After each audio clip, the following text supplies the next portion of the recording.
everyone, this is Dr. Shikhar Bansal, and this video is specially for my juniors who are preparing for the PG entrance exam and will give the exam next year. So let's begin. तो अब जो सबसे बड़ी problem जो सबसे common problem जो मुझसे मेरे जूनियर्स पूछ रहे हैं वो ये है कि ठीक है सर, फाइनल ईयर पास हो गए, इंटर्नशिप स्टार्ट हो गई, बन गए डॉक्टर, अब पीजी एंट्रेंस की तैयारी करनी है, लेकिन करे कहाँ से? मतलब ये जो समुद्र है ज्ञान का, कहाँ डुबकी मारें इसमें? तो अब इस वीडियो में मैं आपको वही बताऊंगा कि हमें कैसे स्टार्ट करना है और कैसे पेस करना है अपनी प्रिपरेशन को। ठीक है, तो स्टार्ट करते हैं। तो सबसे पहले तो एक चीज़ समझना बहुत ज़रूरी है कि पीजी एंट्रेंस की जो प्रिपरेशन है वो बहुत ही लंबी, मतलब पूरा एक साल ही आपका जाता है, तो लंबी है और टायरिंग एंड टीडियस जर्नी है, क्योंकि आप सब अपनी इंटर्नशिप कर रहे हैं। इंटर्नशिप में हेक्टिक ड्यूटीज़ हो रही हैं, थोड़ा सा कुछ कॉलेजेस में कुछ टॉक्सिक माहौल भी होगा, तो उसके बाद आपको घर आके पढ़ना है। ड्यूटीज़ के बाद सुबह से शाम तक काम करके फिर घर आके पढ़ना है, तो वो बहुत मुश्किल होता है और हर किसी के लिए मुश्किल होता है। तो इसमें ये स्ट्रेस होने वाली बात नहीं है कि ठीक है मैं नहीं पढ़ पा रहा, हमें बस थोड़ा अपना देखना है कि हम कैसे कंफर्टेबली पढ़ सकते हैं और कैसे हम अपना सिलेबस ख़त्म कर सकते हैं। बस इस चीज़ पे ध्यान देना है। अभी एग्ज़ाम को बहुत टाइम है, तो हमें कुछ अभी से टेंशन नहीं लेनी है। टेंशन बहुत मिलेंगी इंटर्नशिप में हमें, तो अभी हम एग्ज़ाम की टेंशन नहीं लेंगे। अभी हम कूल रह के पढ़ेंगे अपना, और एग्ज़ाम की टेंशन हम लास्ट के 3-4 महीने में लेंगे। ठीक है, 3-4 महीने में लास्ट के जो है तब टेंशन लेनी है, तब तक तो सोचना ही नहीं है। तब तक बस हमें अपने बेसिक्स की तैयारी करनी है और ऐसे पढ़ना है कि हम बर्नआउट ना हो। ठीक है, तो चलो अब इसमें सबसे पहले आप क्या करेंगे? सबसे पहले इसमें क्या करना है कि अपने लेवल देखना है, कि मतलब लेवल एज इन कि आपने अपने नोट्स या जो भी आपका सोर्स है वो ऑलरेडी अभी तक जो 4.5 ईयर्स आपके MBBS के हुए हैं वो कितना पढ़ रखा है। मतलब जैसे हो जाता है कि जो माइनर सब्जेक्ट्स हमारे हैं फाइनल ईयर में, क्योंकि फाइनल ईयर का कोर्स ही इतना बड़ा होता है कि जो माइनर सब्जेक्ट्स हैं वो रह जाते हैं। काफ़ी सारे सब्जेक्ट, किसी ने एनेस्थीसिया नहीं पढ़ा होता, किसी ने साइकियाट्री नहीं पढ़ा होता। तो सबसे पहला आपका क्या काम है कि आप इनके वीडियो लेक्चर्स वगैरह देख के इनको ख़त्म करो। ठीक है, अभी शुरू में वैसे भी अभी इंटर्नशिप स्टार्ट हुई है, अभी आदत भी नहीं हुई आप लोगों को काम करने की हॉस्पिटल में और फिर उसके बाद लौट के पढ़ने की, तो अभी वैसे भी ज़्यादा मन नहीं होगा। तो अभी बेस्ट ये है कि अगर आपका कोई सब्जेक्ट रहता है तो उसके वीडियोस देखो और वो नोट्स कंप्लीट करो। तो आपका कम से कम पहले 19 सब्जेक्ट्स का जो भी आपका मटेरियल है, जो आपको एक्चुअली में पढ़ना है, वो पहले ख़त्म हो जाना चाहिए। ठीक है, अब इसमें देखो, सबसे पहली बात जो समझने की ज़रूरत है वो ये है कि 19 सब्जेक्ट्स हैं हमारे पास। 9 सब्जेक्ट्स तो हमारे फाइनल ईयर के ही हैं, तो 9 सब्जेक्ट्स आप ऑलरेडी कर चुके हो, आप अभी पढ़ के निकले हो उनको, अभी आप उसमें पास हुए हो, तो 9 सब्जेक्ट्स आपके क्लियर हैं, आप ये मानो। बचे 10, यानी 50% तो आपकी प्रिपरेशन अभी डन है। बाकी जो 10 सब्जेक्ट है वो आपने बहुत पहले पढ़े हुए हैं, तो उसमें आपको पहले रिवीजन की ज़रूरत है। ठीक है, तो जैसे मैंने स्टार्ट किया था, या जो मैं रिकमेंड भी करता हूँ कि आप लोग वही स्टार्टिंग से स्टार्ट करो, ABCD से। ठीक है, तो सबसे पहले हम करेंगे एनाटमी, बायोकेमिस्ट्री और फिजियो से स्टार्ट। अगर नोट्स बना रखे हैं बहुत अच्छी बात है, उनको अच्छे से पढ़ो। अभी क्या टाइम है कि अभी हमारा शुरुआत हो रहा है, हम फर्स्ट रीडिंग कर रहे हैं, तो इसमें ना आप पूरा जितना टाइम दे सकते हो दो। मतलब ऐसा भी नहीं कि पूरा ही एक ही सब्जेक्ट को 1 महीना दे रहे हो, मतलब सफिशिएंट टाइम दो कि उस सब्जेक्ट के कंसेप्ट्स को अच्छे से समझ के क्लियर कर सको। पूरा तो वैसे भी नहीं पढ़ना है, अब इंपॉर्टेंट टॉपिक्स पढ़ने हैं, PYQs करने हैं, सबको पता है, PYTs करने हैं, सबको पता है। तो पहले एक रीडिंग अपने नोट्स की करो, या जो भी मटेरियल आप यूज़ करते हो उसकी करो, और उसमें से जो भी की कंसेप्ट्स वगैरह हैं वो सब समझ लो। अभी आप पे समझने का टाइम है। बाद में जब आप रिवाइज करोगे तब आप पे समझने का टाइम नहीं होगा, तब आप बस ऊपर से गो थ्रू कर सकते हो। लेकिन अभी आप पे टाइम है अपने कंसेप्ट स्ट्रेंथन करने का और अपनी पढ़ाई की स्ट्रेंथ को बढ़ाने का, कि जैसे अगर आप कंसेप्ट ज़्यादा अच्छे से समझोगे तभी आपको याद भी ज़्यादा अच्छा रहेगा। ठीक है, तो सबसे पहली बात जो मैं रिकमेंड करूँगा कि जो फर्स्ट रीडिंग है ना आपकी, वो अगस्त या सितंबर एंड तक ख़त्म हो जानी चाहिए। तो आपकी एक रीडिंग ख़त्म हो जाएगी, फिर आप थोड़ा शॉर्ट करके बाकी आप अपनी रिवीजन करेंगे। इसमें ये चीज़ भी समझना बहुत ज़रूरी है कि पोस्टिंग्स के हिसाब से पढ़ाई होगी। मतलब अगर मैंने बोल दिया कि अगस्त या सितंबर में फर्स्ट रीडिंग ख़त्म करनी है, इसका मतलब ये नहीं है कि अगर आपकी नहीं हो पा रही है, बहुत हेक्टिक ड्यूटीज़ चल रही हैं, तो आप थोड़ा परेशान होने लग जाओ कि नहीं हमारी तो अभी तक फर्स्ट रीडिंग ही ख़त्म नहीं हुई है। जिनका मेडिसिन, ऑब्स गायनी या सर्जरी जैसा पोस्टिंग चल रहा है, वो बहुत हेक्टिक पोस्टिंग्स होते हैं, तो उसमें कम ही पढ़ाई हो पाती है। मेरे साथ भी ऐसा ही हुआ था। मेरे अक्टूबर स्टार्टिंग से लेके दिसंबर एंड तक मेरे मेडिसिन और सर्जरी पोस्टिंग थे, तो मैं इन 3 महीने जितना टाइम मिलता था पढ़ने की कोशिश करता था। बट फिर भी जब मैंने 3 महीने के बाद देखा, तो 3 महीने से पहले जितने मेरे टॉपिक्स कवर हुए थे या जो थे, उनसे मैं बेकार हालत में ही था दिसंबर एंड में, बिकॉज़ वो सब्जेक्ट्स जो मैं ऑलरेडी पढ़ चुका था उनका रिवीजन हो नहीं पाया था। नई चीज़ें मैं ज़्यादा कर नहीं पाया था हेक्टिक ड्यूटीज़ के चक्कर में। तो ये सबके साथ होता है, जिनके हेक्टिक ड्यूटीज़ लगेंगे वो कम ही पढ़ पाएँगे, तो इस चीज़ से स्ट्रेस होने की कोई ज़रूरत नहीं है, ठीक है?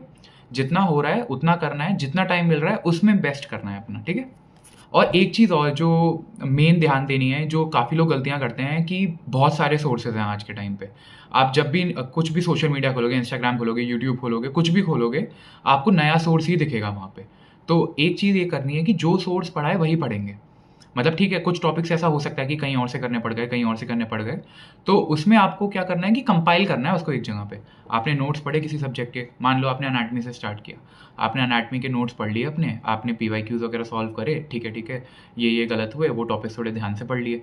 कुछ लगा कि अरे ये टॉपिक तो मेरे नोट्स में ही नहीं था, मैंने पढ़ा ही नहीं था और इम्पोर्टेंट टॉपिक है। अगर इम्पोर्टेंट टॉपिक लग रहा है तो कहीं और से पढ़ के, लेकिन उसको कंपाइल कर लेना है, क्योंकि बाद में रिवीजन नहीं होगा वरना, ठीक है? और हमें रिवीजन ही करना है, ठीक है? ठीक है, तो ये हो गया कि हम अपने बेसिक जो साइंसेज़ हैं उन सब्जेक्ट से स्टार्ट करेंगे और नोट्स कवर करेंगे, पीवाईक्यूज़ कवर करेंगे, जो भी पीवाईटीज़ हैं वो सब हम कवर करेंगे, ठीक है? अब इसमें अभी एग्ज़ाम को बहुत टाइम है, तो मैं ये बार-बार स्ट्रेस करना चाहता हूँ कि आपको बर्नआउट प्रिवेंट करना है। एग्ज़ाम की तैयारी तो हर कोई कर लेगा, आप लोग डॉक्टर्स हैं, डॉक्टर्स बन चुके हैं, आपको पढ़ना आता है। मेन चीज़ जो आप सिलेक्शन करवाएगी ना वो ये है कि जो बर्नआउट नहीं होगा। काफ़ी बच्चे होते हैं कि उनकी बहुत अच्छी तैयारी होती है, लेकिन एंड में क्या होता है वो बर्नआउट हो जाते हैं, एकदम ही थक जाते हैं, तो वो रिवाइज़ अच्छे से नहीं कर पाते हैं। रिवाइज़ अच्छे से नहीं कर पाते हैं तो उनकी रैंक थोड़ी-सी पीछे चली जाती है। तो वही वो कॉलेजेस का थोड़ा-सा फ़र्क आ जाता है, बस। तो हमें बर्नआउट नहीं होना, अभी बहुत टाइम है, हम अभी आराम से कंसेप्ट स्ट्रेंथन करके बिल्डअप करके चलेंगे, ठीक है? इसलिए अभी मैं ये भी बोलूँगा कि अभी आप अपने मतलब जो आप जो भी फ़न या जो भी रिलैक्स होने के लिए करते हो ना, वो चीज़ें ज़रूर करो अभी। अभी आपने हफ्ता भर पढ़ लिया, ठीक है, जितनी पढ़ाई हुई, ड्यूटीज़ करे, हेक्टिक और पढ़ाई हुई। अगर आपको लग रहा है कि ठीक है, इस हफ्ते मतलब मैंने ठीक से पढ़ाई कर ली है, तो थोड़ा-सा बाहर घूम आओ। अगर मन हो रहा है कि आज पढ़ाई में मन नहीं लग रहा, मूवी वगैरह देखनी है, तो आप थोड़ा-सा कर सकते हो, लेकिन आपको बैलेंस करना पड़ेगा। ऐसा नहीं कह रहा हूँ मैं कि आप अभी शुरू का टाइम है तो आप पढ़ाई ही मत करो। पढ़ाई आपको रोज़ करनी है, लेकिन ये है कि जैसे बोर हो गए पढ़ते-पढ़ते, तो अभी इस स्टेज पे आप रिलैक्सेशन या फिर बाहर आप जैसे घूमने चले गए, ये सब चीज़ें आप अभी कर सकते हो। बाद में आपको ये सब चीज़ें भी कट ऑफ करनी पड़ेंगी जैसे-जैसे एग्ज़ाम नज़दीक आएगा। इसके अलावा एक और चीज़ जो मेन ध्यान रखनी है, वो ये रखनी है कि फोमो नहीं करना है। जैसा मैंने बताया, हर चीज़ के मल्टीपल सोर्सेज़ अवेलेबल हैं। जैसे-जैसे आप एग्ज़ाम के नज़दीक जाते जाओगे, और ज़्यादा सोर्सेज़ अवेलेबल हो जाएँगे। एग्ज़ाम के 1 दिन पहले तक सोर्सेज़ चलते हैं जो लास्ट मिनट रिवीजन और ये सब चीज़ों के लिए होते हैं। तो मेरे हिसाब से वो सब कोर्सेज़ के बारे में आपको कन्फ्यूज़ नहीं होना है। आपको बस आपने एक चीज़ पढ़ ली, आपको वही चीज़ बार-बार पढ़नी है। क्योंकि इसमें क्या है कि आपको फैक्ट्स याद होने चाहिए, जिसको आप अप्लाई करके फिर आप एग्ज़ाम में आंसर करोगे। तो एक ही चीज़ अगर आपने बार-बार पढ़ी है ना, तो आपको वो ज़्यादा अच्छे से याद होगी रादर देन कि आपने मल्टीपल चीज़ें पढ़ी हैं। ऐसे बहुत लोगों ने किया है कि वो पढ़े तो पूरा इंटर्नशिप, जैसे इस बार भी जो मेरे काफ़ी दोस्त भी हैं कुछ, उन्होंने ऐसा किया कि वो पढ़े तो पूरे साल, पूरे अच्छे से पढ़े, लेकिन उन लोगों ने मल्टीपल सोर्सेज़ कर लिए, तो एक ही सोर्स का वो अच्छे से रिवाइज़ नहीं कर पाए। तो इस वजह से एग्ज़ाम में थोड़े बहुत पॉइंट्स में वो कन्फ्यूज़ हो गए और उनकी थोड़ी-सी रैंक पीछे चली गई। एक चीज़ समझना बहुत ज़रूरी है कि PG entrance is a very close competition.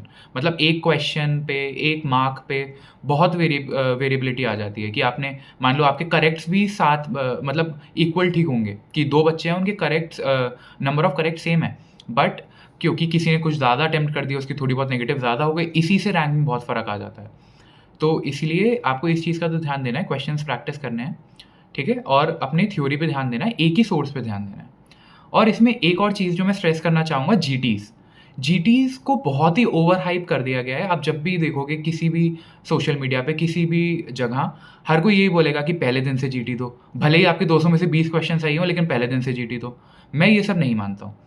आपको जीटीज़ देने से कुछ ऐसा फ़ायदा नहीं होना है, जो आपको थ्योरी पढ़ के नहीं होगा। तो मैं तो आपको यही रिकमेंड करूँगा कि आप अपनी थ्योरी पढ़ो, अपना कंसेप्ट स्ट्रेंथन करो, अपनी नॉलेज बेस बढ़ाओ पहले। फिर जब ऐसा हो जाए कि आपकी फर्स्ट रीडिंग खत्म हो गई है या 1 एंड हाफ रीडिंग खत्म हो गई है, फर्स्ट रीडिंग खत्म होने के बाद आप जीटीज़ देना शुरू करो कि आपको बैकग्राउंड नॉलेज भी होगी, तो आप ज़्यादा पेपर सॉल्व कर पाओगे। ज़्यादा पेपर सॉल्व कर पाओगे, अच्छा स्कोर आएगा थोड़ा, तो कॉन्फिडेंस भी बिल्डअप होगा और पढ़ने का मन भी करेगा। प्लस क्या है कि अगर आपको बैकग्राउंड नॉलेज सारी होगी, मतलब भले ही आपको अच्छा स्कोर ना आए, आपको याद ना आए पॉइंट्स, लेकिन एक्चुअली में आपने अभी रिसेंटली पढ़ा है, तो तब आप ज़्यादा सीखोगे क्वेश्चन से। अब मान लो आप पहले दिन इंटर्नशिप का पहला दिन है, आपने जीटी दे दिया, उससे क्या होगा? आपको शुरू के 3 प्रॉफ तो अभी याद ही नहीं है, तो कोई ट्रिक क्वेश्चन होगा, कोई नया कंसेप्ट घुमा के पूछा होगा क्वेश्चन में, वो सब समझ ही नहीं पाओगे ना आप। क्योंकि अभी आपको बैकग्राउंड नॉलेज याद नहीं है। फिर भले ही आपने जैसे एक रीडिंग के बाद अभी भी आपको ज़्यादा कुछ याद नहीं है, लेकिन आपने पढ़ा है अभी रिसेंटली, तो कुछ-कुछ पॉइंट्स आपके दिमाग में हैं, भले ही आप क्वेश्चन गलत अटेम्प्ट कर लो। तो जब आप जीटी रिव्यू करोगे ना, तब आपको वो चीज़ें याद रहेंगी कि अच्छा, इसमें ये कांसेप्ट ऐसे घुमा के पूछा हुआ है। तो तब जीटीज़ देने का तभी फ़ायदा है जब आपको बैकग्राउंड नॉलेज है।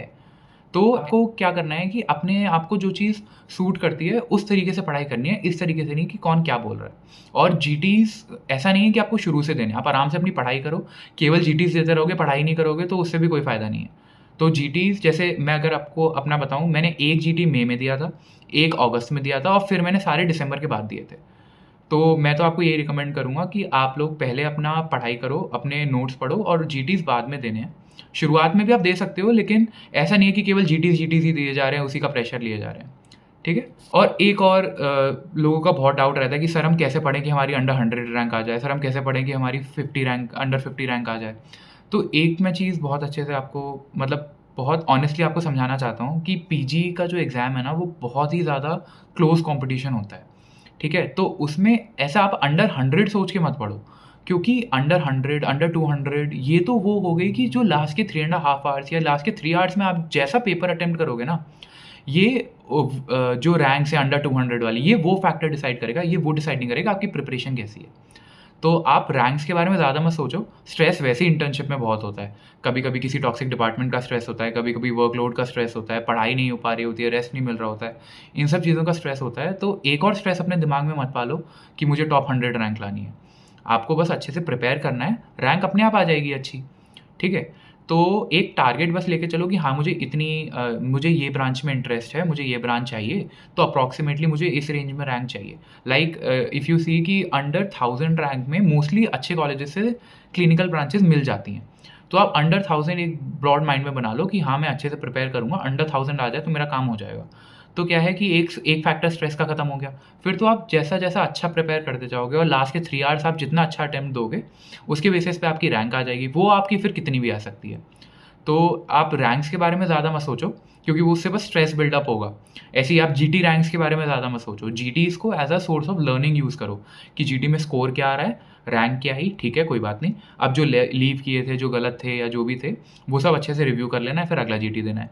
थोड़ा-सा ये देखो कि हाँ, इम्प्रूवमेंट आ रहा है, नहीं आ रहा। इन सब चीज़ों पे ध्यान दो। जीटी में भी रैंक्स वगैरह पे ध्यान देने का कोई फ़ायदा नहीं है। जैसा कि वही है ना, मॉक टेस्ट है ना वो, रियल एग्ज़ाम तो नहीं है। वो तो हम अभी प्रिपरेशन के लिए दे रहे हैं, इसलिए तो दे नहीं रहे कि हमारा फाइनल एग्ज़ाम है, ठीक है? तो ये सब चीज़ें करनी है और बाकी तो आप लोगों को पढ़ना आता ही है। बस इसी चीज़ का ध्यान रखना है कि बर्नआउट नहीं होना है, बेसिक्स पे स्टिक करना है और बस अपने क्वेश्चंस प्रैक्टिस करते रहना है और अपने आप को समझना है कि आप क्या गलतियाँ कर रहे हो। आप अगर सिली मिस्टेक्स कर रहे हो, तो वो आपको समझना है कि आप कैसी सिली मिस्टेक्स कर रहे हो। तो बेसिकली पीजी प्रिपरेशन का यही है कि आप बस लगे रहो, स्ट्रेसफुल ज़्यादा नहीं होना है। स्ट्रेसफुल हम केवल एंड में होंगे, लास्ट के 3 मंथ्स में स्ट्रेस लेंगे, तब तक तो स्ट्रेस नहीं लेना है, ठीक है? तो आई होप कि आप लोग बहुत अच्छा करेंगे अपने एग्ज़ाम में and all the best guys. And if you like this video then please like, share and subscribe.